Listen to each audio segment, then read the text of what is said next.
ஆண்டவரே, இந்த மாலை வேளைக்காக நன்றி செலுத்துகிற கர்த்தாவே, நேற்று இன்று மாறாதவரே, உம்மை தேடுகிற யாவரையும் கர்த்தாவை கைவிடாத தகப்பனே, இரக்கத்தில் ஐஸ்வர்யமுள்ள கர்த்தாவே, எங்களுடைய பலவீனத்தை குறித்து பரிதாபப்படுகிற உண்மை மாதிரி தேவையில்லை கர்த்தாவே. அருமையான இந்த மகளுடைய பலவீனத்தை எடுத்து போடுவீராக. மறதி என்கிற வியாதியை நீக்கி போடுங்க கர்த்தாவே. வேலை வாய்ப்புகள் ஆண்டவரே இந்த குடும்பத்தை சூழ்ந்து கொள்வதாக. இந்த மனிதனுடைய விரக்தியை எடுத்து போடுங்க கர்த்தாவே. ஒரே ஒரு வாழ்க்கையை சந்தோஷமாய் அனுபவிக்க ஆண்டவரை புத்திகளை கற்றுக் கொடுங்க கர்த்தாவே. குடும்பத்தில் காணப்படுகிற பிரிவினைகள் நீங்கி போவதாக கர்த்தாவே நீர் இடைப்படுவீராக. இயேசு மூலம் வேண்டுகிற நல்ல பிதாவே, ஆமேன். அருமையானவர்களே, இந்த மாலை வேளையிலும் கர்த்தர் உங்களோடு பேசப் போகிறார். கர்த்தர் தம்முடைய வார்த்தையை உங்களுக்கு கொடுக்கிறார். இந்த நாளில் உள்ள தேவனுடைய செய்தியினுடைய தலைப்பு ஆசியும் அஸ்தியும். ஆசியும் அஸ்தியும். மத்தேயு 16:26. மனுஷன் உலகம் முழுவதையும் ஆதாயப்படுத்தி கொண்டாலும் தன் ஜீவனை நஷ்டப்படுத்தினால் அவனுக்கு லாபம் என்ன? மனுஷன் தன் ஜீவனுக்கு ஈடாக எண்ணத்தை கொடுப்பான். இது எல்லா தெரு பிரசங்களிலும் சொல்லுகிற காரியம்தான். ஆனால் கர்த்தருக்குள் பிரியமானவர்களே, நாம் ஒவ்வொருவரும் இந்த வார்த்தையினுடைய அர்த்தத்தை புரிந்து கொள்ள வேண்டும். ஆசியும் அஸ்தியும், அதாவது இந்த சரீரம் என்ன சொல்லுகிறது என்றால், ஓடு ஓடு ஓடு, ஓடிக்கிட்டே ஓடு, காலையிலையும் ஓடு, சாயந்தரமும் ஓடு, நல்லது தான் ஐயா, நல்லா ஓடு, யார் வேண்டாங்கிறா, வாலிப வயசில் நல்லா ஓடு, பெருசானாலும் ஓடு, சிறுசானாலும் ஓடு, மீசை முறுக்கிட்டினாலும் ஓடு, முறுக்காமனாலும் ஓடு, எப்படினாலும் ஓடுயா. ஆனால் முடிவு என்ன? இந்த உலகத்தினுடைய காரியங்களுக்காக ஓடிக்கொண்டு இருப்பாயா? எல்லாரும் ஓடத்தான் வேணும், பிரசங்கம் பண்ணுற நானும் ஓடத்தான் வேண்டும். ஆனால் நோக்கம் என்ன? நோக்கம் என்ன? மத்தேயு 22ஆம் அதிகாரத்தில் ஒரு சகோதரர் நல்லா தான் ஓடுறாரு, ஒரு வாலிப தம்பி நல்லா தான் ஓடி இருக்கிறாரு. உன் தகப்பனின் தாயும் கணம் பண்ணுவாயாக, உன்னிடத்தில் நீ அன்பு கூறுவது போல பிறனிடத்தில் அன்பு கூறுவாயா என்பதில்லை என்றான். அந்த வாலிபன், நான் சின்ன வயசுலேருந்து எல்லாத்தையும் நான் கடைப்பிடிச்சிருக்கேன்னு சொன்னாரே. மத்தேயு 19:21 ஆண்டவர் மடக்கிறாரு.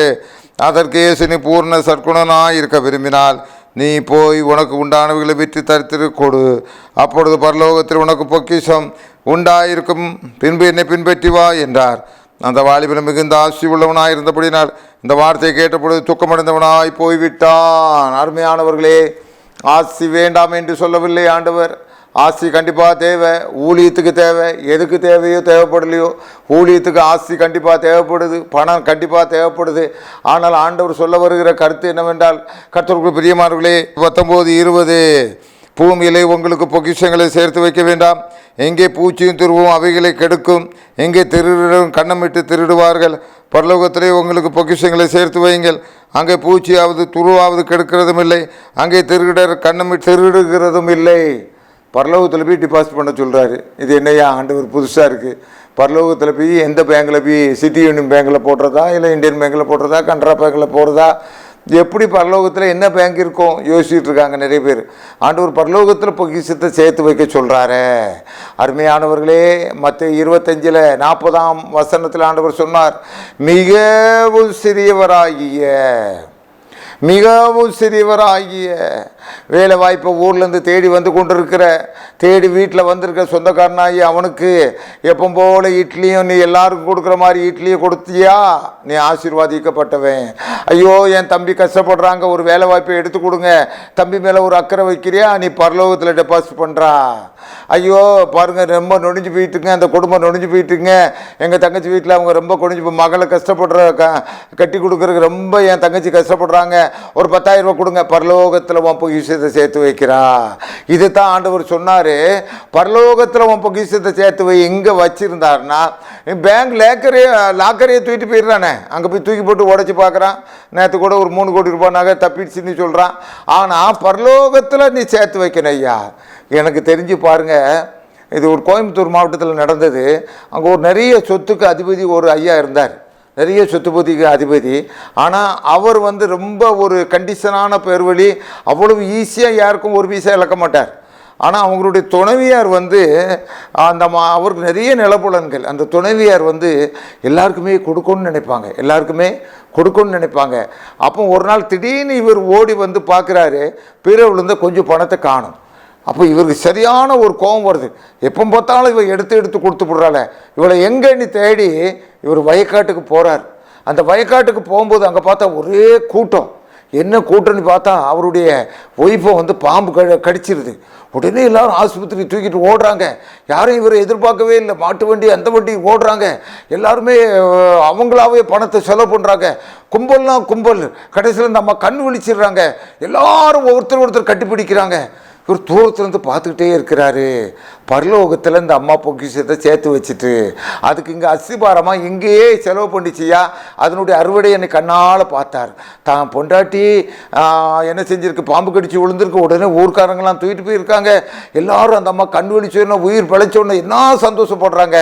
இதுதான் ஐயா பரலோகத்தில் பொக்கிஷத்தை சேர்த்து வைக்கிறது. ஒன்று ஆண்டவர் கேட்டார், உன்னுடைய சரீரம் இன்னை விட்டு எடுபடுமானால் நீ சேர்த்து வைத்தது யாருடையதாகும். ஆகவே நீ ஆண்டவருக்காக உன்னுடைய ஆசையே உனக்கு கண்டிப்பாக அவசியம்தான். ஆனால் இந்த அஸ்தி கரையப்படு போகின்ற பொழுது, இந்த சரீரம் எடுபடுகின்ற பொழுது தொற்கால மாதிரி நற்கிரியைகளை நீ செய்திருக்கிறாயா? ஆண்டவருடைய வசனத்தின்படி நீ கீழ்ப்படிந்து மற்றவர்களுக்கு உதவி புரிந்து இருக்கிறாயா? யோசிச்சு பாரு. ஆசியும் அஸ்தியும். ஆசி கண்டிப்பாக தேவைதான். ஆனால் யார் யாருக்கு பயன்பட வேண்டுமோ அவர்களுக்கு கொடுத்து சேர்க்கின்ற பொழுது மிகவும் சிறியவராகிய இந்த ஒரு சிறுவனுக்கு என்ன செய்தோ அதை எனக்கே செய்தீர் என்று ஆண்டவர் உன்னை பாராட்டுவார். ஆகவே ஒரே ஒரு வாழ்க்கையிலே நீ சம்பாத்தியம் பண்ண வேண்டான்னு சொல்ல, 10 ஒன்றா ஆண்டவர் கொடு வேண்டான்னு சொல்ல, ஏழைகளே நினைத்து அஸ்தி கரையப்படுகின்ற பொழுது அஸ்தி அந்த அங்கே சுடுகாட்டுக்கு செல்லுகின்ற வேளையிலே உன்னை பற்றி தானே நற்சாட்சிகள் நற்கிரியைகள் அதிகமாக காணப்படுவதாக கர்த்தர் தாமே இந்த வார்த்தைகளை ஆசீர்வதிப்பாராக. ஆண்டவரே சோத்தரிக்கிறோம், துதிக்கிறோம் கர்த்தாவே. ஒரே ஒரு வாழ்க்கை, திட்டமிட்ட வாழ்க்கை கர்த்தாவே இருக்க போவதில்லை கர்த்தாவே. ஆனால் ஆண்டவரே சொந்தங்களை பந்தங்களை தெரிந்தவர்களுக்கு உதவி செய்து உன்னை போல பிறனை நேசி என்ற வாக்கிற்கேற்ப வாழ கிருபை தாங்க கர்த்தாவே. எவ்வளவு ஆசை இருந்தாலும் அது எங்களுக்கு ஜீவன் இல்லை ஆண்டவரே. ஜீவனுக்கு ஈடாக எண்ணத்தை கொடுக்க முடியும். எல்லாவற்றுக்கும் மேலாக ஆண்டவரே உம்மை இரட்சகராக ஏற்றுக்கொண்டு அதுதான் பெரிய ஆசையாக இருக்க வேண்டும். எங்களுடைய அஸ்தி கரையப்படுகின்ற பொழுது ஆண்டவரே, இந்த சரீரம் ஆண்டவரே ஒரு நாள் மாளுகின்ற பொழுது ஆண்டவரே, அப்படிப்பட்ட ஒரு சூழ்நிலையிலே நாங்களுமே இரட்சகராக ஏற்றவராக உம்முடைய சத்தியத்தை கீழ்ப்படிந்தவர்களாக உம்முடைய பாதத்திலே வந்து சேர கிருபை தருவீராக. அப்படிப்பட்ட புத்திகள் அப்படிப்பட்ட எண்ணங்கள் எங்களுக்கு அமைவதாக இயேசு மூலம் வேண்டுகிறேன் நல்ல பிதாவே. ஆமீன்.